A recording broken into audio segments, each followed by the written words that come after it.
గుహలో మాత్రం పూర్తిగా ఆక్సిజన్ లెవెల్స్ అయితే చాలా తక్కువ ఉంది. చూడొచ్చు మొత్తం చెమటలు అయితే వస్తున్నాయి. లోపల మాత్రం చాలా అంటే చాలా వేడిగా ఉంది. మీరు చూస్తే లోపల వెళ్ళే దారి మాత్రం ఇలా ఉంటుంది. ఎంట్రన్స్లో మెట్లతో అయితే మీదికి వెళ్ళాలి. పైకి వెళ్ళిన తర్వాత అయితే ఈ విధంగా గుహకైతే ఎంట్రీ అయితే ఉంటుంది. గుహ లోపటైతే ఈ విధంగా ఉంటుంది. వెళ్ళే కొద్దీ మాత్రం గాలి అయితే తగ్గుతూ వస్తుంది. ముఖ్యంగా అమ్మవారి దగ్గరికి వెళ్ళే వరకు అయితే గాలి తగ్గుతూ వస్తుంది. పూర్తి చరిత్ర అయితే చూద్దాం ఈ వీడియోలో.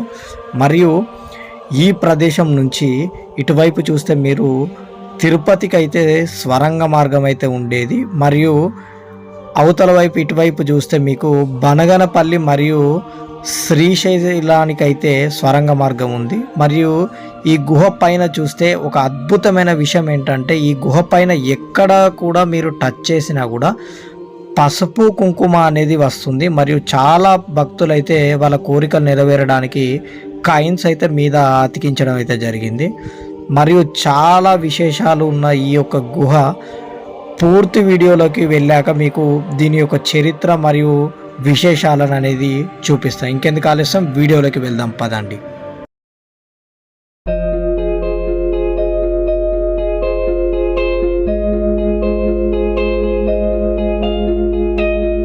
హాయ్ ఫ్రెండ్స్, మనం ఇప్పుడు బ్రహ్మంగారి మనవరాలైనటువంటి ఈశ్వరమ్మ గుహకు వచ్చాం. పైకి వెళ్తే ఈశ్వరమ్మ గుహ ఉంటుంది.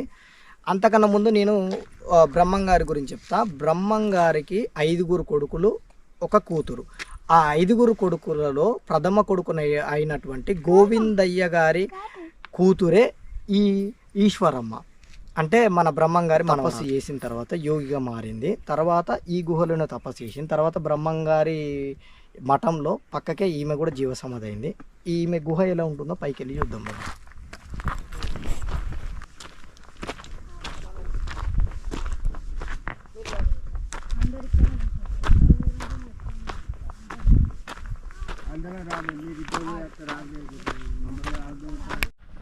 చూడొచ్చు, మనం పైకి వెళ్తున్నాం.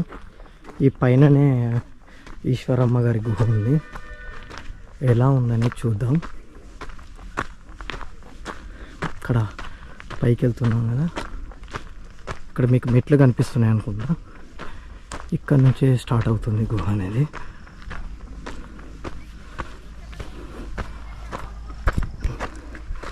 ఇక్కడ మనం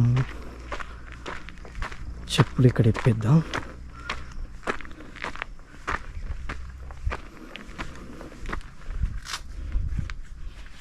చెప్పులు ఇక్కడ ఇప్పేసి పైకి వెళ్దాం.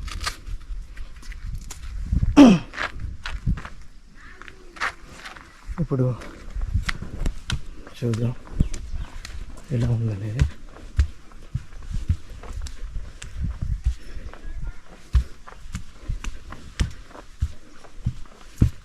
పైకి వెళ్తున్నాం.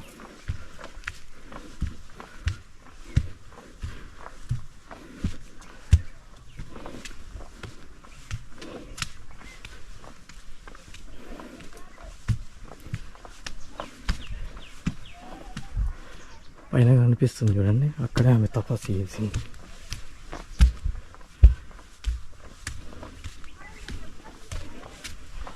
చూద్దాం.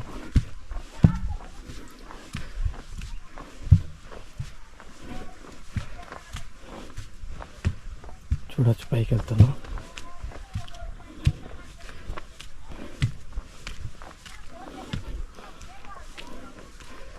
పైకి వెళ్తున్నాం.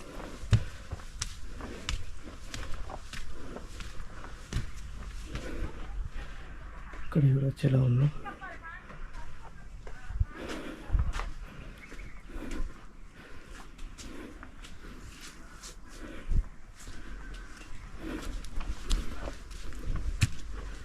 ఇప్పుడు మనం మీదికి వెళ్తున్నాం.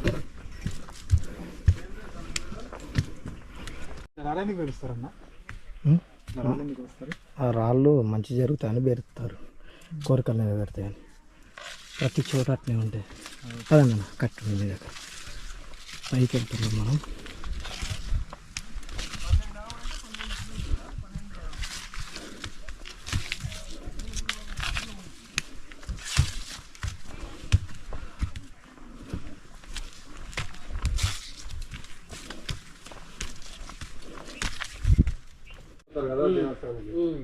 చూడవచ్చు. ఇప్పుడు మనం టాప్కి వచ్చాం.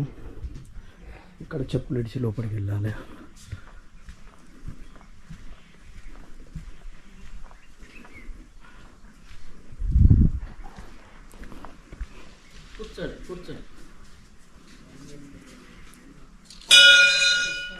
ఇదే ఈశ్వరమ్మ వారి గుహ.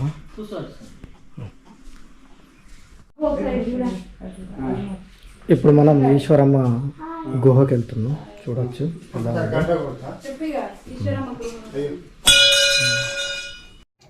గుహ లోపలికి వెళ్దాం పదండి. అమ్మవారి చరిత్ర లోపలికి వెళ్తాం. చూడవచ్చు. ఇక్కడే ఈశ్వరమ్మ వారు తపస్సు చేసింది. చూస్తున్నారా? ఎవరైనా చూడని వాళ్ళు ఉంటే వచ్చి చూడొచ్చు. బాగుంది. ఇంకా దీని గురించి క్లుప్తంగా మనకు దీని గురించి క్లుప్తంగా అయ్యగారు చెప్తారు. ఏంటిది ఎప్పుడు అనేది క్లియర్గా చెప్తారు. లోపలికి వెళ్తున్నాం మనం.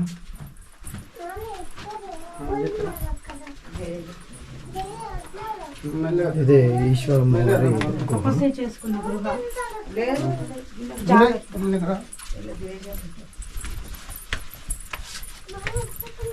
చూడొచ్చు.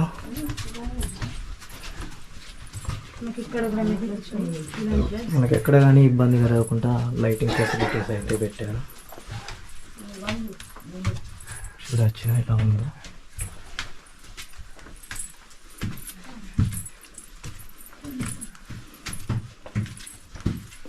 ఇప్పుడు చూసినట్టయితే ఇక్కడే ఈశ్వరమ్మ గారు తపస్సు చేసే స్థలం. చూస్తున్నారు కదా, ఈశ్వరమ్మ వారు ఇక్కడే తపస్సు చేసేవారు.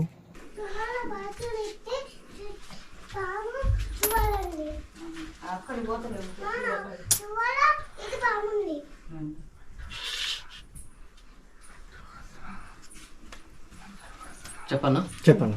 ఇది అమ్మవారు కూర్చున్న 12 సంవత్సరాల వయసులో 14 సంవత్సరాల తపస్థలం. ఇది అమ్మవారు వెళ్ళిన దారి శ్రీశైలము, బనగానపల్లి, యాగంటి సొరంగ మార్గం. ఇది తిరుపతి దారి. ఇక్కడ అమ్మవారు తపస్సు చేసినప్పుడు ఒక ఊరైనా ఇక్కడ ఆవులు మేపుతూ వస్తుంటే ఈ కొండకు ప్రతిరోజు అమ్మవారు ఆ స్వామికి దర్శనమై ఈ గుహలో తీర్థ ప్రసాదించాయంట. అప్పటి నుండి ఇది ఈశ్వరి అమ్మవారు తపస్సు చేసిన గుహ అని పేరు. అది స్వామి ఇక్కడ అమ్మవారు తపస్సు చేస్తే ఈ కొండ ఆ కాలం పసుపు కుంకుమ గంధంలో మారిపోయింటే గుహ అంతా అట్లా పసుపు గంధంలో ఉంటుంది. అట్లా గీలుకొని బొట్టు పెట్టుకోవాలా, కొంచెం తీసుకోవాలి, కుంకుమ కలుపుకుంటారు. అది స్వామి. మీరు చూసినట్టయితే ఈ పైన ఇది మొత్తం పసుపు కుంకుమతోటి ఉండేదట. ఇక్కడ గీక్తేనే ఆటోమేటిక్గా మీరు చూసినట్టయితే బొట్టు మాదిరిగా వస్తుందట ఇక్కడ గీక్తే. ఇదే మీరు ఇటు చూస్తే ఈ స్వరంగ మార్గం ద్వారానే ఈశ్వరమ్మ వారు తిరుపతికి వెళ్ళేవారట. మీరు చూడవచ్చు. ఇటువైపు చూసుకుంటే ఇటు నుంచి బనియాన్పల్లి మరియు శ్రీశైలం వెళ్ళేవారట కాగడతో. మీరు చూడవచ్చు. ప్రజెంట్ అయితే మొత్తం మైనింగ్ ద్వారా బ్లాస్టింగ్ ద్వారా గుహలు కూలిపోతున్నాయని ఇబ్బంది పెట్టారు. మళ్ళీ ఆక్సిజన్ లెవెల్స్ కూడా తక్కువ ఉన్నాయి కాబట్టి మీరు చూడవచ్చు ఈ గుహ ఎలా ఉంది. మీరు చూస్తున్నట్టయితే ఈశ్వరమ్మ గారు ఈ స్వరంగ మార్గం ద్వారానే తిరుపతికి వెళ్ళేవారు. మీరు చూడవచ్చు. లోపల మెట్లు కూడా ఉన్నాయి. ఈ మార్గం ద్వారానే తిరుపతికి వెళ్ళేవారు. మళ్ళీ కొద్దిగా అవతల వైపు వెళ్తే ఇటువైపు గేట్ అనేది ఉంది. ఇక్కడ నుంచి అమ్మవారు శ్రీశైలం వెళ్ళేవారు. ఇక్కడ కనిపిస్తుందా? ఇక్కడ నుంచి అమ్మవారు శ్రీశైలం వెళ్ళేవారు. అమ్మవారు ఈ దారి గుండానే చూస్తున్నారుగా, ఈ దారి గుండానే శ్రీశైలం వెళ్ళేవారు అమ్మవారు. గుహ ఇప్పుడైతే ఆక్సిజన్ లెవెల్స్ లేకపోవడం వల్ల శ్వాస ప్రాబ్లం వస్తుందని చెప్పేసి ప్రజెంట్ అయితే 2 దిక్కుల ఈ దారి అనేది మూసేశారు. మీరు చూడవచ్చు. ఇంతకుముందు చెప్పినట్టే ఇక్కడ పైన కూడా చూడవచ్చు మీరు. ఆల్మోస్ట్ మొత్తం కాయిన్లు అనేటివి దీనికి అతుక్కపోయి ఉన్నాయి. చూడచ్చు.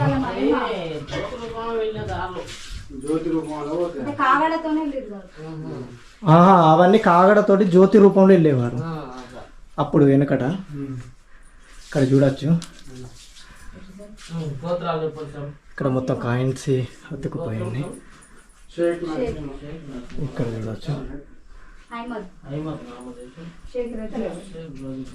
ఇక్కడ చూడచ్చు ఎలా ఉందనేది మీద. ఇప్పుడు మనం కిందికి వెళ్తున్నాం, మళ్ళీ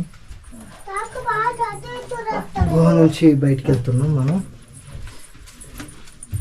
చూసారుగా బయటికి వెళ్తున్నాం. ఇప్పుడు మనం బయటికి వచ్చేస్తున్నాం. ఆల్మోస్ట్ ఆడికి నుంచి ఇడికి వచ్చే వరకు మొత్తం మీరు చూడచ్చు, డ్రెస్ అంతా తడిసిపోయింది, మొత్తం చెమటలు కానీ చూడచ్చు. కానీ ఇది ఒక మంచి ఎక్స్పీరియన్స్. ఎవరైతే చూడని వాళ్ళు ఉంటారో వచ్చి తప్పక చూడచ్చు.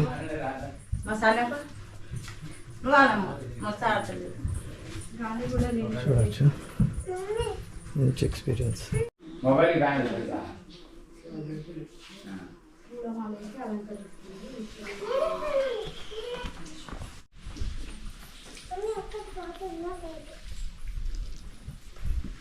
చూడచ్చు, మనం బయటికి వచ్చాం.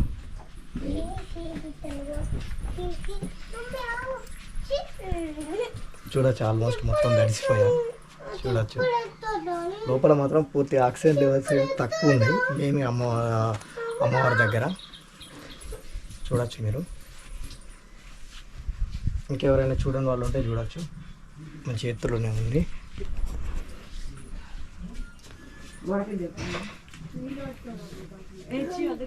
ఓకేనా, బ్యాగ్స్ అయితే నేను ప్రిఫర్ చేస్తున్నా. ఎవరైతే వచ్చే వాళ్ళు ఉంటారో బ్యాగ్స్ లేకుంటారండి. కోతులు అయితే చాలానే ఉన్నాయి, కానీ మంచి ప్రదేశం చూడొచ్చు. ఎవరైతే చూడని వాళ్ళు ఉంటే తప్పకుండా వచ్చి చూడొచ్చు. బ్రహ్మంగారి మఠానికి వెళ్ళే దారిలోనే ఉంటుంది. ఓకేనా, ఏంటిది పూజేజనా? ఎవరు చెప్పింది పూజేజట? సరే టీవీ అనేది కాబట్టి తీస్తున్నా. చూడొచ్చు ఎలా ఉందో. ఓకేనా ఫ్రెండ్స్, ఇప్పుడు బ్రహ్మంగారి మఠానికి వెళ్తున్నాం. అక్కడ ఈశ్వరమ్మ గారి మన జీవ సమాధి కూడా చూడొచ్చు. మనం కిందకి వచ్చాము ఈశ్వరమ్మ గుహ నుంచి. ఇక్కడ చూసుకోండి, ఇక్కడ అన్నదాన సత్రం ఉంది. ఇక్కడ చూడవచ్చు ఈశ్వరమ్మ గుహ.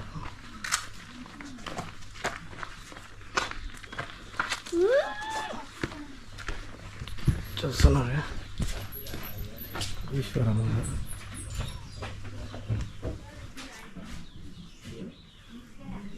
చూడవచ్చు, అటువైపు ఫ్రీ సత్రం. ఇక్కడ చూస్తున్నారు, వ్యూ కూడా బాగుంది. చూడండి, వాళ్ళంటే తప్పక చూడవచ్చు.